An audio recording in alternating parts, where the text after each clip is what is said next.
আপনি কি কখনো ভেবে দেখেছেন যে ওয়েবসাইটগুলো তৈরি হয় কিভাবে? আজ আমরা জানব HTML সম্পর্কে, যেটা হচ্ছে ওয়েবসাইট তৈরির ১ম ধাপ। তো আমরা Google এ যখন কোনো কিছু সার্চ করি, আর যে ডেটাগুলো বা যে তথ্যগুলো আমাদের সামনে আসে, সবগুলো কি একটা ওয়েব পেজের মধ্যে আসে। তো এই যে ওয়েব পেজটা, এই ওয়েব পেজটা কিভাবে তৈরি করতে হয়? তো ওয়েব পেজ তৈরি করতে গেলে আমাদেরকে HTML এর মধ্যে কোড লিখে একটা ওয়েব পেজ তৈরি করতে হয়। তো HTML টা কি? তো HTML এর পুরো কথাটি হলো হাইপারটেক্সট মার্কআপ ল্যাঙ্গুয়েজ। যে HTML এর পুরো নাম হাইপারটেক্সট মার্কআপ ল্যাঙ্গুয়েজ। এটি ওয়েব পেজ বা ওয়েবসাইট বানানোর জন্য একটি মৌলিক ভাষা। সহজ কথায় আপনি ইন্টারনেটে যা কিছু দেখেন, যেমন এই লেখা, ছবি, ভিডিও, বাটন, এই সবই কিছু HTML ব্যবহার করে সাজানো হয়। HTML কে একটি বাড়ির কাঠামোর সাথে তুলনা করতে পারেন। যেমন একটি বাড়ি তৈরি করতে ইট, বালি, সিমেন্ট দিয়ে তার কাঠামো তৈরি করা হয়। তেমনি একটু ওয়েব পেজের মূল কাঠামো HTML দিয়ে তৈরি করা হয়। এখন আমরা যে ওয়েব পেজগুলো তৈরি করি আর সবই যে HTML এর মধ্যে আমরা কোড লিখে থাকি সেটা কিন্তু না।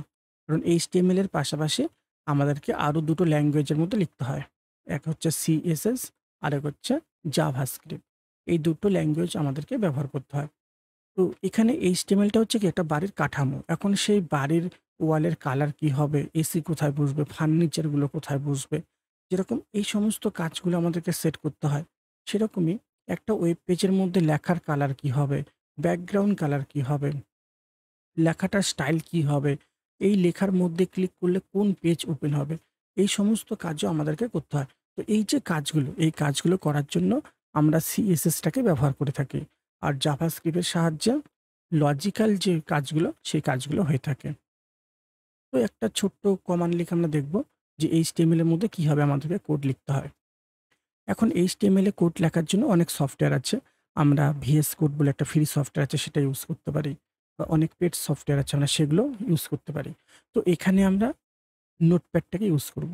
তো আমরা নোটপ্যাডের মধ্যেও HTML এর যে কোডগুলো সেগুলো লিখতে পারি। তো আগে আমাদেরকে সবার শুরুতে নোটপ্যাড ওপেন করতে হবে। তো নোটপ্যাড ওপেন করতে গেলে কিবোর্ডের থেকে উইন্ডোজ বাটন, মানে উইন্ডোজ কি আর আর কি একসঙ্গে প্রেস করতে হবে। তাহলেই রান অপশনটা আসবে। এই রানের মধ্যে টাইপ করতে হবে নোটপ্যাড। নোটপ্যাড, ওকে। তো এই যে নোটপ্যাডটা ওপেন হয়ে গেল। এখন এর মধ্যেই আমাদেরকে কোডটা লিখতে হবে।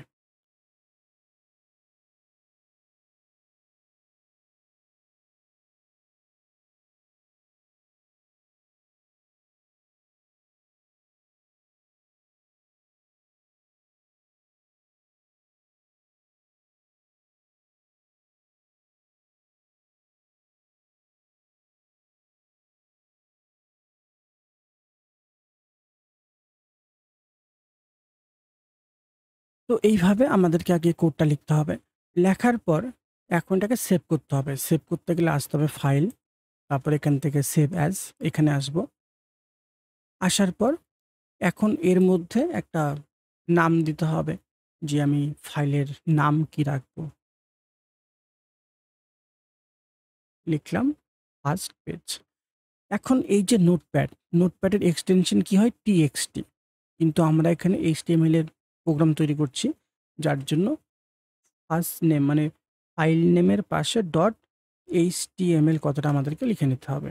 তো HTML এর এক্সটেনশনটা হয় HTML। এরপর সেভ। সেভ হয়ে গেল। এখন এই প্রোগ্রামটাকে আমি ওপেন করব। এখন HTML টা হচ্ছে কি একটা ইন্টারনেটের যে পেজগুলো হয়, ওয়েব পেজ মানে ওয়েবসাইট তৈরির একটা ল্যাঙ্গুয়েজ। এখন HTML এর যে প্রোগ্রামগুলো হবে, সেই প্রোগ্রামগুলো ওপেন করতে গেলে সেটা একটা ব্রাউজারের মধ্যে কি হবে? ওপেন হবে। যেরকম এখানে প্রোগ্রামটা চলে আসলো। এর উপর রাইট ক্লিক, ওপেন উইথ আসবো। এখান থেকে Google Chromeটাকে নিয়ে নেব। তো এই একটা পেজ আমি কি করলাম? তৈরি করলাম। যেখানে সবার শুরুতে লেখা আসছে হ্যালো ওয়ার্ল্ড, আর এখানে আসে this is my first HTML page.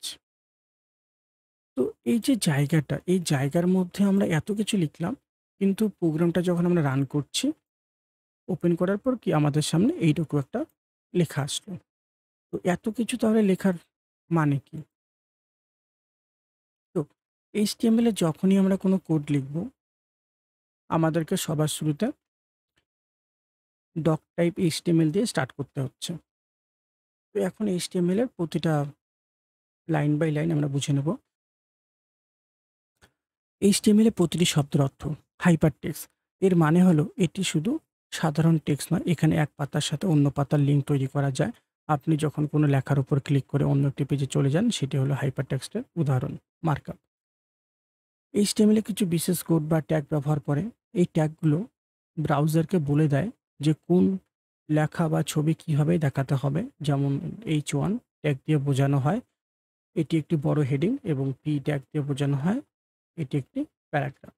Language এটি একটি নির্দিষ্ট নিয়ম মেনে চলে যা ওয়েব ব্রাউজারগুলোকে বোঝাতে পারে এবং সে অনুযায়ী তথ্য প্রদর্শন করে। এই হয়ে গেল এইচটিএমএল এর প্রতিটি শব্দের অর্থ। এরপর আমি এখানের যে নোটপ্যাডের মধ্যে কোডগুলো লিখলাম, তো এই প্রতিটা কোডের লাইন বাই লাইন মানেগুলো এখন দেখে নেব। তো সবার শুরুতে আসি ডক টাইপ এইচটিএমএল এ। তো একে ডক টাইপ ডিরেকশন বলা হয়। তো এটি ওয়েব ব্রাউজারকে জানিয়ে দেয় যে এই ডকুমেন্টে এইচটিএমএল এর কোন সংস্করণ ব্যবহার করে লেখা হয়েছে। এখানে এইচটিএমএল মানে হলো এটি HTML5 ডকুমেন্ট, যা HTML এর সর্বশেষ স্ট্যান্ডার্ড। এটি খুব জরুরি কারণ এটি নিশ্চিত করে যে আপনার পেজটি বিভিন্ন ব্রাউজারে সঠিকভাবে দেখা যাবে। ডক টাইপের পরের লাইনে আছে HTML। তো এটি প্রতিটি HTML পেজের মূল উপাদান, মানে রুট এলিমেন্টস। হেড এবং বডির মতো অন্যান্য সব HTML উপাদানের ভেতরেই থাকে। যে হেড এবং বডির মতো অন্যান্য সব HTML উপাদান এর ভেতরেই থাকে। একে আপনার ওয়েব পেজে সমস্ত বিষয়বস্তুর জন্য একটি প্রধান কন্টেনার বা ধারক হিসাবে ভাবতে পারেন। এরপর আছে হেড। হেড সেকশনে HTML এর ডকুমেন্ট সম্পর্কে মেটা তথ্য থাকে। এটি এই তথ্য সরাসরি ওয়েব পেজে দেখা যায় না, কিন্তু ব্রাউজার এবং সার্চ ইঞ্জিনগুলির জন্য এটি খুব গুরুত্বপূর্ণ বিবরণ দেয়। হেডের পর আমাদেরকে লিখতে হয় টাইটেল। এটি হেডার ট্যাগের মধ্যে একটি অত্যন্ত গুরুত্বপূর্ণ ট্যাগ।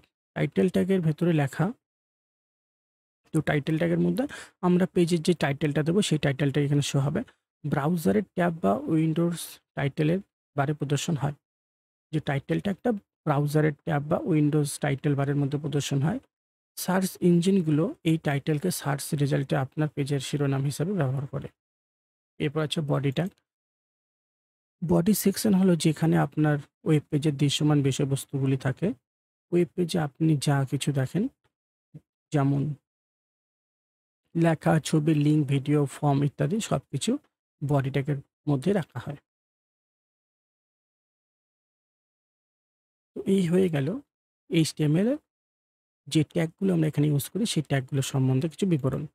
এরপর আছে H1। H বলতে বোঝায় কি হেডার সাইজ।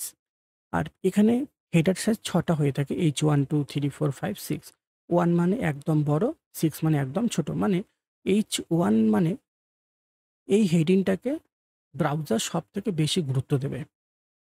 আর এই 6 মানে ব্রাউজার এই হেডার সাইজটাকে সবথেকে কম গুরুত্ব দেবে।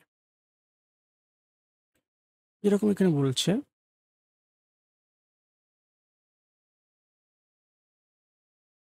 H1। তো H1 ট্যাগটি আপনার পেজের প্রধান শিরোনাম, মেইন হেডিং বোঝায়। HTML এ ৬ টি স্তরের হেডিং আছে, যেমন H1 সবচেয়ে গুরুত্বপূর্ণ থেকে H6 কম গুরুত্বপূর্ণ। ব্রাউজারে সাধারণ H1 লেখাকে বড় এবং মোটা হরফে দেখায়। P মানে প্যারাগ্রাফ।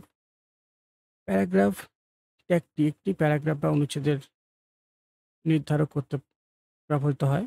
এটি সাধারণত টেক্সটকে ব্লক প্রদর্শনের জন্য সবচেয়ে বেশি ব্যবহৃত ট্যাগগুলির মধ্যে একটি।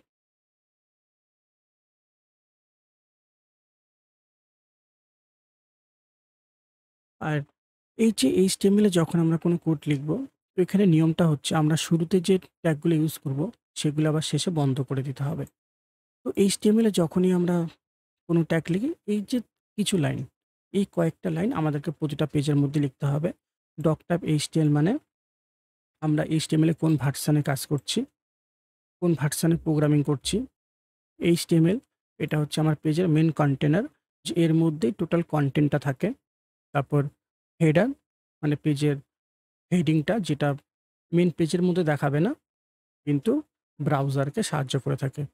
টাইটেল আমাদের পেজের টাইটেলটা শো হবে যেটা যে টাইটেলটাকে ব্রাউজার সার্চ ইঞ্জিনে ব্যবহার করে সার্চ করার জন্য। তো এই যেরকম এখানে টাইটেল নিয়েছি, এখানে টাইটেলটাকে বন্ধ করলাম। তো এখানে আমরা যখন শুরু করেছি শুধু টাইটেল লিখেছি, বন্ধ করার সময় এই ফন্ট স্ল্যাশ দিয়ে বন্ধ করে দিতে হবে। এখানে হেডার নিয়েছি, এখানে হেডারটাকে বন্ধ করলাম। তারপর বডি, তো আমাদের যত একটা ওয়েব পেজ তৈরি করার জন্য যত কোড লিখতে হয়, টোটাল কোডটা আমরা বডি ট্যাগের মধ্যেই লিখে থাকি। এখানে বডি, এখানে বডি ক্লোজ। তারপরে এখানে H1 নিয়েছি, হ্যালো ওয়ার্ল্ড লিখলাম, H1 টাকে ক্লোজ করে দিলাম। P নিয়েছি, this is my first HTML page, P-টাকে এখানে বন্ধ করে দিলাম। তো আমরা যদি পেজটাকে ওপেন করে দেখি, যেরকম হ্যালো ওয়ার্ল্ডের সামনে কি আমি H1 নিয়েছি, তো H1 লেখাটা সবার থেকে বড় শো হয়েছে। কিন্তু এখানে আমরা যে লেখার সামনে এই গ্রেটার দেন, লেস দেন সিম্বলগুলো ব্যবহার করব, এটা হচ্ছে কি ট্যাগ। তো পেজের মধ্যে যে লেখাগুলো শো হবে, মানে পেজের মধ্যে যেগুলোকে আমরা ট্যাগের মধ্যে রাখবো না, শুধু সেগুলোই শো হবে। তো যেটাকে আমরা ট্যাগের মধ্যে রেখে দেবো, সেই লেখাটা শো হবে না, কারণ HTML সেটাকে একটা কমান্ড হিসাবে ধরে নেয়। যেরকম আমি যদি এখানে এটাকে ট্যাগে রেখে দেই, তাহলে আমি কি দেখব? লেখাটা সরে গেল। কেন সরে গেল? কারণ HTML এটাকে একটা কি ট্যাগ হিসাবে ধরে নিয়েছে। তো পেজের মধ্যে যে লেখাগুলো শো হবে, সেগুলোকে কখনোই ট্যাগের মধ্যে রাখা যাবে না।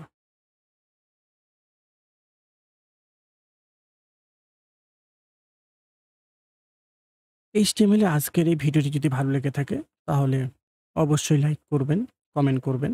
আর HTML নিয়ে আরো বাংলা টিউটোরিয়ালের জন্য চ্যানেলটিকে সাবস্ক্রাইব করতে ভুলবেন না। ধন্যবাদ সবাইকে।